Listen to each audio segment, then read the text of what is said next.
Bulletin का बाकायदा आगाज करेंगे इस अहम खबर से। 9 मई के मुल्जिमों का ट्रायल फौजी अदालतों में ही चलेगा।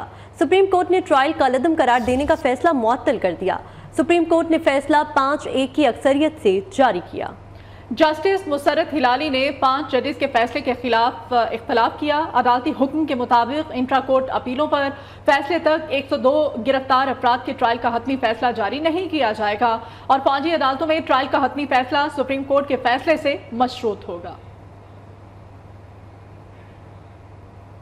फौजी अदालतों में सिविलियंस के ट्रायल का केस जस्टिस सरदार तारिक मसूद की सरबराही में 6 रुकनी लार्जर बेंच ने समाअत की। वजारत दिफा के वकील ख्वाजा हारिस ने कहा कि आर्मी एक्ट की शिक आइन की किस शिक के तहत गैर आईनी है, इस बारे में कुछ नहीं लिखा गया। जस्टिस मोहम्मद अली मजहर ने इस्तिफसार किया कि शफाफ ट्रायल के बारे में आपकी क्या राय है, आप मिलिट्री कोर्ट्स में फेयर ट्रायल को यकीनी कैसे बनाएंगे। ख्वाजा हारिस ने कहा कि सिविलियंस में कुलभूषण यादव जैसे लोग भी आते हैं, सिविलियन से मुतल्लिक दफात को कलअदम नहीं किया जा सकता। लतीफ खोसा ने हुक्म इम्तना की मुखालफत करते हुए कहा कि जिन जजेस ने मिलिट्री कोर्ट्स वाला फैसला दिया वो भी इस अदालत की जज है।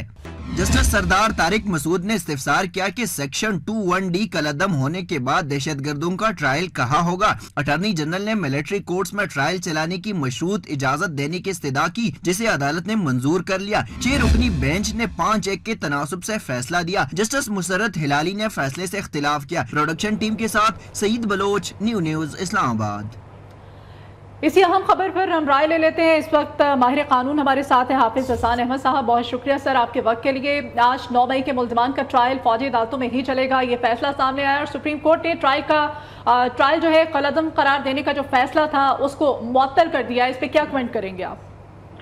बिस्मिल्लाहिर्रहमानिर्रहीम। आज जजमेंट जो 23 अक्टूबर को एक शॉर्ट ऑर्डर आया था उसको सुप्रीम कोर्ट ऑफ पाकिस्तान ने आज सस्पेंड किया है और वो जो जजमेंट आई थी, ये शॉर्ट ऑर्डर आया था, उसके अंदर जो 67 के अंदर 2 अमेंडमेंट आई थी, सेक्शन 2D1 और सेक्शन 2D12 और सेक्शन 59(4), जिसके अंदर आप पाकिस्तान के अंदर जो लोग सिविलियंस हैं, जो रेगुलर मिलिट्री एम्प्लॉयज नहीं हैं, अगर पाकिस्तान की नेशनल सिक्योरिटी ब्रीच करते हैं, पाकिस्तान की रियासत के खिलाफ खड़े होते हैं, एस्फेनेज करते हैं, ऑफिशियल सिक्योरिटी एक्ट की वायलेशन करते हैं, या पाकिस्तान के अंदर या पाकिस्तान से बाहर बैठ के पाकिस्तान की फौज या पाकिस्तान की रियासती इदारों के खिलाफ खड़े होते हैं, तो उनके लिए मिलिट्री लॉज जो थे वो अप्लाई करते थे। और ये चीजें जो थी पाकिस्तान के कॉन्स्टिट्यूशन का भी हिस्सा थी और हमारे 73 का जो कॉन्स्टिट्यूशन है उसके अंदर 268 के अंदर इन लॉज को वैलिडेट भी किया गया और आर्टिकल 8 सब आर्टिकल 3 के नीचे उसे एक्सेप्शंस भी प्रोवाइड की गई। उसके बाद 1975 के अंदर भी सुप्रीम कोर्ट की जजमेंट आई, लॉज को वैलिडेट किया गया। फिर 96 में भी जजमेंट आई, फिर 2007 के अंदर भी, फिर 2015 में भी और फिर 2017 के अंदर, और आज तक इन लॉज की जो अल्ट्रा वायरीज या वैलिडिटी जो थी वो सुप्रीम कोर्ट ने उसके ऊपर कोई कमेंट नहीं किया और इनको डिक्लेयर किया ये बिल्कुल लेजिस्लेटिव कॉम्पिटेंसी भी है, ड्यू प्रोसेस ऑफ लॉ भी है और किसी चीज की इसके अंदर जो है वो वायलेशन नहीं होती। तो ये सारी चीजें कंसिस्टेंट प्रैक्टिस थी जो सुप्रीम कोर्ट तक एक्सेप्ट होती रही थी। लेकिन अब जो चीज आई वो ये आई कि 23 को जब फैसला आया तो ये चीजें जो थी वो पहली दफा पाकिस्तान के अंदर आई और ये आज जो अपील सुनी है अपीलेट बेंच ने वो पाकिस्तान का जो प्रैक्टिस एंड प्रोसीजर एक्ट है उसके नीचे सुनी और पाकिस्तान का जो लॉ ये बना था 2023 के अंदर, जिसको पार्लियामेंट ने पहले सस्पेंड किया और फिर चीफ जस्टिस जो मौजूद है उन्हें उसने वैलिडेट किया फुल कोर्ट के जरिए। तो आज उसके अंदर सेक्शन 5 के नीचे आई है, तो जब भी आप राइट ऑफ अपील के तौर पे किसी भी अपीलेट अथॉरिटी के आगे जाते हैं तो without discussing the more merits जो है वो जजमेंट्स जो है वो सस्पेंड कर दी जाती है, क्योंकि इस केस के अंदर जो स्ट्रॉन्ग एरिया से कि सिर्फ एक ऑर्डर नहीं था बल्कि लॉ को अल्ट्रा वायरस किया गया था बगैर किसी रीजन के, जो शॉर्ट ऑर्डर था। और दूसरा उसके अंदर जो इम्पोर्टेंट फैक्टर था वो ये था कि ऑलरेडी उतने ही बेंचेस जो हैं वो सुप्रीम कोर्ट के जो थे वो इन चीजों को वैलिडेट या फैसला करते रहे हैं कि पाकिस्तान के अंदर जो है वो मिलिट्री लॉज की जो एप्लीकेशन है वो बिल्कुल ठीक है। तो इस कॉन्टेक्स्ट के अंदर आज एक शॉर्ट ऑर्डर है। बाकी ये है कि जब वो डिटेल रीजनिंग वाला ऑर्डर आ जाएगा तो उस चीज के अंदर जाके फिर दोबारा जो सुप्रीम कोर्ट 3rd वीक के अंदर जब केस सुनेगी तो उसके अंदर जाके तो वो एक फैसला करेगी और वो जो फैसला है वो फिर उसके अंदर जाके तो वो सारी जो रीजनिंग है उन रीजनिंग के ऊपर एक फैसला आएगा और वो फिर डिसाइड करेगा कि पाकिस्तान का जो फ्यूचर है वो किस तरह मिलिट्री लॉज को या मिलिट्री जो चीजें उनको करेगा। हाँ, एक चीज का इसका इम्पैक्ट जो था वो ये था कि जब 23 अक्टूबर का फैसला आया तो एक जो कॉन्स्टिट्यूशन लीगल वैक्यूम आया हुआ था और उससे पूरे मुल्क के अंदर एक टेररिज्म की एक वेव आई हुई थी, क्योंकि जब आपका लॉ नहीं है, ये चीजें नहीं है, तो डेफिनेटली डेटरेंस नहीं होता। वो भी मेरा ख्याल है सुप्रीम कोर्ट ने आज उसको ऑब्जर्व भी किया है कि कल हमारे 23 जवान शहीद हुए थे, और इन वैक्यूम के अंदर क्या होगा, तो इन सारे कॉन्टेक्स्ट के अंदर जो फैसला आया है, आप हमारे साथ ही रहेगा। हाफिज साहब, आपसे मजीद भी यहीं से बात को कंटिन्यू करेंगे। इस वक्त हमारे साथ टेलीफोन लाइन पर मौजूद है सरबराह जवानान पाकिस्तान अब्दुल्ला गुल साहब। बहुत शुक्रिया आपका अब्दुल्ला गुल साहब। आज अहम फैसला सामने आया सुप्रीम कोर्ट ऑफ पाकिस्तान का। 9 मई के मुल्जिमों का ट्रायल फौजी अदालतों में ही चलेगा, और सुप्रीम कोर्ट ने ट्रायल कलअदम करार देने का जो फैसला था उसको भी मुअत्तल कर दिया है। अब्दुल्ला गुल साहब से हम राब्ता करने की कोशिश करें। अहम खबर, 9 मई के मुल्ज़िमान का ट्रायल फौजी अदालतों में ही चलेगा। सुप्रीम कोर्ट ऑफ पाकिस्तान ने ट्रायल को कलअदम करार देने के फैसले को मुअत्तल कर दिया है आज, और सुप्रीम कोर्ट ने फैसला 5-1 की अक्सरियत से जारी किया था। जस्टिस मुसरत हिलाली ने 5 जजेस के फैसले से इख्तलाफ किया, जबकि अदालती हुक्म के मुताबिक इंट्रा कोर्ट अपीलों पर फैसले तक 102 गिरफ्तार अफराद के ट्रायल का हतमी फैसला नहीं किया जाएगा, और फौजी अदालतों में ट्रायल का हतमी फैसला सुप्रीम कोर्ट के फैसले से मशरूत होगा। इस बारे में हम बात कर रहे थे, माहिर कानून हाफिज एहसान साहब भी हमारे साथ थे, उनसे मजीद भी उनकी राय लेते हैं। हाफिज एहसान साहब, अब पाकिस्तान का जो मुस्तकबिल है, मिलिट्री लॉस को किस तरह इसको अब टैकल करेंगी, क्या होगा अगर मुस्तकबिल की हम बात करें तो? राबता बहाल करने की कोशिश कर रहे हैं। अहम खबर, 9 मई के मुल्ज़िमान का ट्रायल फौजी अदालतों में ही चलेगा। सुप्रीम कोर्ट ने ट्रायल कलअदम करार देने का फैसला मुअत्तल कर दिया है। सुप्रीम कोर्ट ने फैसला 5-1 की अक्सरियत से जारी किया। जस्टिस मुसरत हिलाली ने 5 जजेस के फैसले से आज इख्तलाफ किया, और अदालती हुक्म के मुताबिक इंट्रा कोर्ट अपीलों पर फैसले तक 102 गिरफ्तार अफराद के ट्रायल का हतमी फैसला जारी नहीं किया जा सकेगा, और फौजी अदालतों में ट्रायल का हतमी फैसला सुप्रीम कोर्ट के फैसले से मशरूत होगा। और अब्दुल्ला हमीद गुल साहब हमारे साथ हैं, बहुत शुक्रिया सर आपके वक्त के लिए। आज जो 9 मई के मुल्ज़िमान का ट्रायल फौजी अदालतों में चलने का हुक्म सामने आया है, और सुप्रीम कोर्ट ने ट्रायल कलअदम करार देने के फैसले को मुअत्तल कर दिया है, इस पर क्या कमेंट करेंगे आप?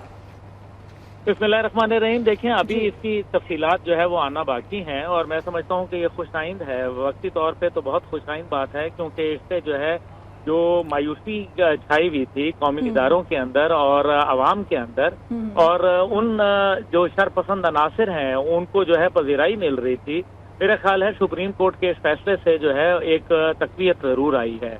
अब देखना यह है कि जब तीसरे हफ्ते के अंदर अदालत जो है वो दोबारा इसकी समाअत शुरू करेगी, तब तक जो है क्या कोई नई पटिशन तो नहीं आ जाएगी, या लार्जर बेंच जो है वो तो नहीं तश्कील दे दिया जाएगा, क्योंकि माजी में हमने बहुत सारी ऐसी चीजें देखी हैं। बहरहाल, लेकिन क्योंकि एक तारीख है पुरानी, और फिर 2015 के अंदर बाकायदा 11 रुकनी जो बेंच था उसने फैसला दिया था और मिलिट्री कोर्ट के हक में दिया था। फिर 2017 के अंदर जो है बाकायदा उस वक्त के चीफ जस्टिस ने उसको जो है वैलिडेट किया। फिर उसी तरीके से इंटरनेशनल कोर्ट ने जो है वो कहा कि इसको कि ये रूटीन मैटर है, उन्होंने एतराज नहीं लगाया।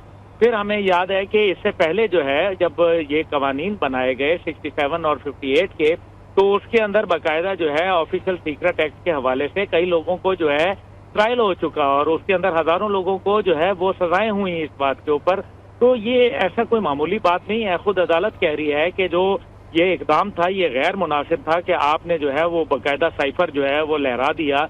पाकिस्तान के राजों के अमीन हैं, आप एक अहम ओहदे के ऊपर तैनात हैं, और अगर आप इस तरीके से जो काम करेंगे जिससे जो है वो कौमी राज जो है अफशा होंगे या पूरी दुनिया में जग हंसाई होगी, तो इससे जो है ये मामलात खराबी की तरफ चले जाएंगे। तो वो तमाम लोग जो ऑफिशियल सीक्रेट के अमीन हैं, जो कौमी राजों को जानते हैं, उन पर इसका इतलाक है, और मेरे ख्याल में ये इसके ऊपर अमल दरामद होना चाहिए, और जल्द से जल्द अमल दरामद भी होना चाहिए। और ये शरपसंद जो अनासिर है उनको भी यकीनन एक वाज़े और बहुत अच्छा पैगाम भी है आज का सुप्रीम कोर्ट ऑफ पाकिस्तान का फैसला है।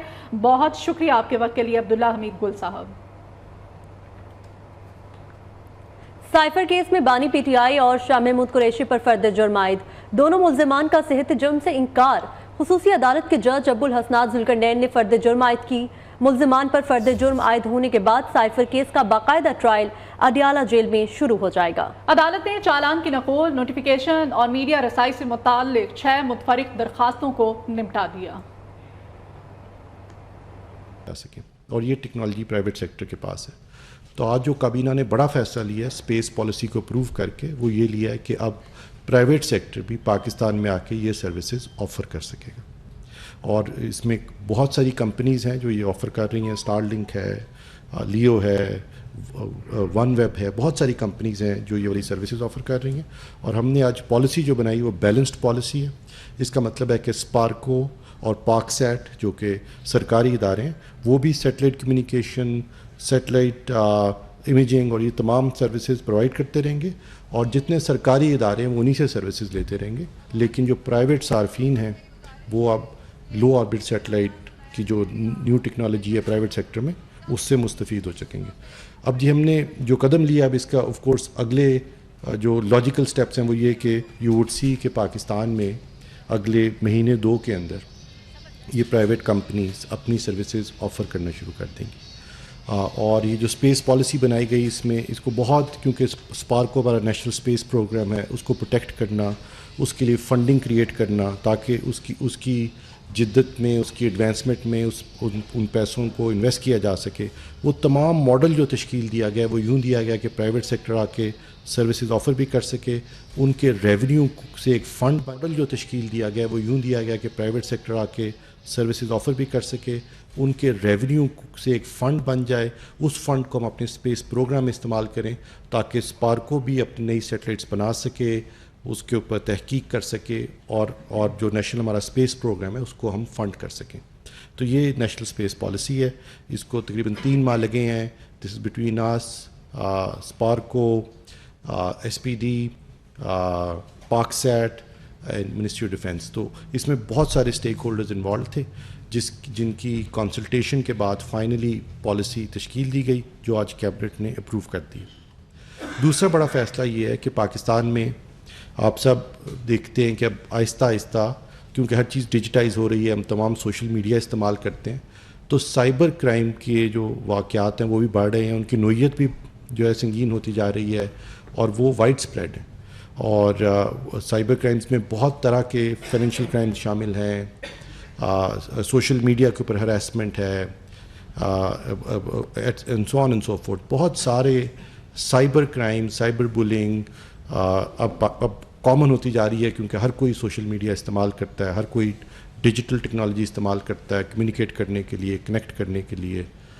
तो अब और क्योंकि अब ये काम की नोयत ऐसी है कि इसके लिए आपको स्पेशलाइज्ड स्किल भी चाहिए, इसके लिए आपको स्पेशलाइज्ड इक्विपमेंट भी दरकार है, और इसके लिए आपको स्पेशलाइज्ड फोकस भी चाहिए। यहाँ पर खबर शामिल करें, इंतकाम लेना नहीं चाहता लेकिन हिसाब तो लेना बनता है। अपने साथ ज्यादतियां भूल सकता हूँ, मुल्क के साथ कैसे भूल जाऊं। मुझे निकालने वाले तमाम किरदारों का पता चलना चाहिए। 8 फरवरी को अवाम पर मुश्तमिल JIT अपना फैसला सुना देगी। नवाज शरीफ का पार्लिमानी बोर्ड से खिताब, कहा जाली केसेस में सजा हमें नहीं 25 करोड़ अवाम को दी गई। तरक्की करते पाकिस्तान को रोकने वाले अवामी मुजरिम हैं। 8 फरवरी को अवाम पर मुश्तमिल अब सबसे बड़ी JIT बनेगी इंशाल्लाह। वो फिर तारीखी फैसला देगी। मैं ज़ाती तौर पे किसी को ना माफ़ कर सकता हूँ, ना मैं किसी को अपना कोई राय दे सकता हूँ, लेकिन जिन्होंने कौम के खिलाफ इस तरह के काम किए, मुझे कोई हक नहीं पहुँचता कि मैं उनको कह दूँ कि जनाब मैं भूल गया हूँ। मैं नहीं भूल सकता। दुनिया भी कह रही है एक साजिश के तहत ये सारे मुकदमात बनाए गए। पाकिस्तान के 25 करोड़ अवाम के नुमाइंदे को धक्के दे के वजारत उज़्मा से बाहर निकाला गया। जो इसका जिम्मेदार है उसका हिसाब लिया जाना चाहिए, वरना मुल्क के साथ ये तमाशा, ये खेल होता रहेगा। दहशतगर्दी की दोबारा इजाज़त देने वालों का मुहासबा किया जाए। शोहदा को बताया जाए कि इनके खून पर सौदा किसने और कैसे किया। दहशतगर्दों से मुज़ाकरात के फैसले ने पाकिस्तान को 10 साल पीछे धकेल दिया। आपस में लड़ते रहेंगे तो दहशतगर्द फायदा उठाते रहेंगे। बिलावल भुट्टो का पेशावर हाई कोर्ट बार से खिताब, कहा मुल्की मसाइल पर तमाम सियासी जमातों को मिलकर काम करना होगा। जुल्फ़िकार भुट्टो के कत्ल में मुलव्विस जजों, वकला और सियासतदानों को बेनकाब किया जाएगा। इसी के साथ न्यूज़ स्टूडियो से फिल वक्त इतना ही। आप देखते रहिए न्यूज़।